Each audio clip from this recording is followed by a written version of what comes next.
lovely to see you all. No, And they won't get it. many congratulations. I watched the show.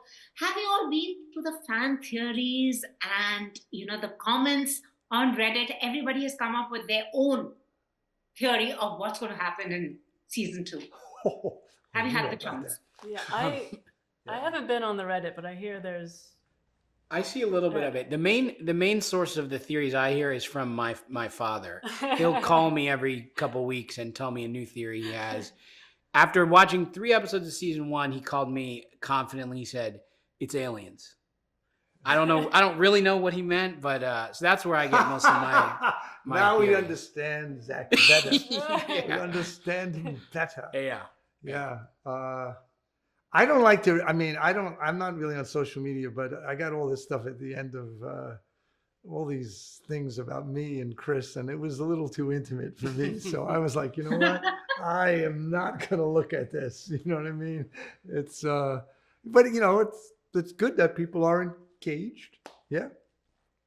Oh, they are. They are really eagerly waiting for the show to drop. Oof. And John, I would want to ask you, have been an actor who has a very strong voice and are very conscientious about the kind of parts he wants to play, that if you don't want to continue something, you would stop. What was it about Irving that, wanted you to continue even into season 2? I had a contract. Well, that's the nature of the beast. I've only done miniseries. Nature of the beast was you have to be on for a bit. And I just thought the writing was really good.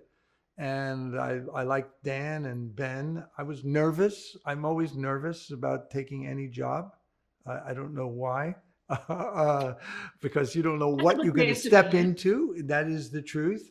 But once I knew that Chris was aboard, I knew that I had someone. And then I liked all my co-stars and everyone that I worked with. So, and I was at home, which is a big thing for me. I've lived a lot of my life in hotel rooms. When you have a family, I don't really want to be in a hotel room for a long time. I mean, my kids are growing up now, but so there's a lot of contributing factors to that, but mostly the quality of the material. That's it. And Britt, I want to ask you also, because since your character, it ended on this big revelation, and where do we go from here? And there's so many layers to her. What was it like actually sinking your teeth and understanding and living this person? Yeah, it's a very, I think the term is recursive. The Drost effect, it's like that ad where the woman has the tin of cocoa, and then it's a picture of her holding the tin of cocoa, and then a picture of her. So there's this kind of mirroring within a mirroring effect that I think we all experience when we're playing both sides of the same person. I tried to come to the characters with a lot of empathy for both sides of her, considering that both Helly and Helena are imprisoned in this same culture and this same company. And the best way I can articulate it is that they felt like different music in my head. We were talking about maybe just different sides of an A side and B side of the same album, but very different rhythms and frequencies. And Zach, in your case, he's the goofiest, but there is also a lot more happening with him in terms of emotionally. So what was it like when he first came to you and translating him from, say, paper to screen? Sorry, what was the last part of the question? Translating him from paper to screen. Sure. It was a character that on paper I sort of immediately connected with and felt like I kind of understood the guy. And I kind of come from the world of improv and sketch comedy. So, the comedic side was very much in my wheelhouse. And I was excited to get to show some of the other things and explore some of these other, like you said, emotions that the character has. But it really felt, it just felt right away, I felt connected to the character in all those regards. And also the fact, I want to ask all of you, because even in the 3 years since season 1 and now you have season 2, the world also underwent change.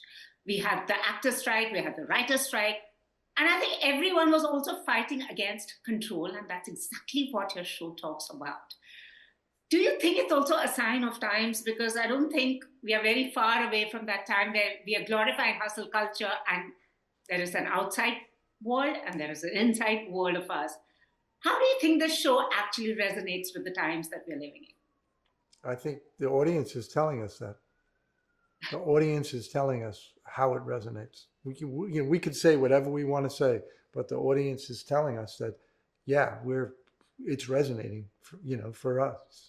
I think it's connected to the world. It didn't come out of nowhere when Dan wrote it. It came out of something specific, a place he was at, and then Ben helped him develop it, into what it became. And also through the two of you, because actor's life imitates art imitates life. You actually can't do an innies versus outies. So what was it like, Do you think this can play out in real life? We do talk a lot about how there are these meta qualities of the show that, as an actor, when we show up to work, we do kind of become a different person. So it does feel particularly resonant to me, but it has been interesting seeing how that resonates with everyone, because everyone has experiences like that of you are a little bit different depending on the circumstances that you're in and the environment that you're in. So it's been cool seeing how everyone can kind of connect to that part of it. Yeah, it's a real conversation it's a real conversation with the audience, I think. As we're making the show, we're coming to understand it based on this communication loop. And that's the cool thing about doing a series versus a film. It's like the film is complete, but then with a series, there's a hiatus, and the time in between making the seasons inevitably informs us as actors, as humans, and then the creators of the show. Everyone comes together, and it's this dialogue. I think the audience has a much bigger effect on a television thing than it does on a film, because it's ongoing. Even in a miniseries, people are trying to figure out what's going to happen or whatever, if it has a mystery to it. Whereas in a film, it's enclosed, and that's what's great about it. But it's a different kind of encounter. It's a different kind of encounter. Both very valid. Thank you very much for your time. All the very best. Thank you. Thank you so much. Thank you. Bye. If you've liked this interview, please like, share, and subscribe. Follow me on Twitter and Instagram.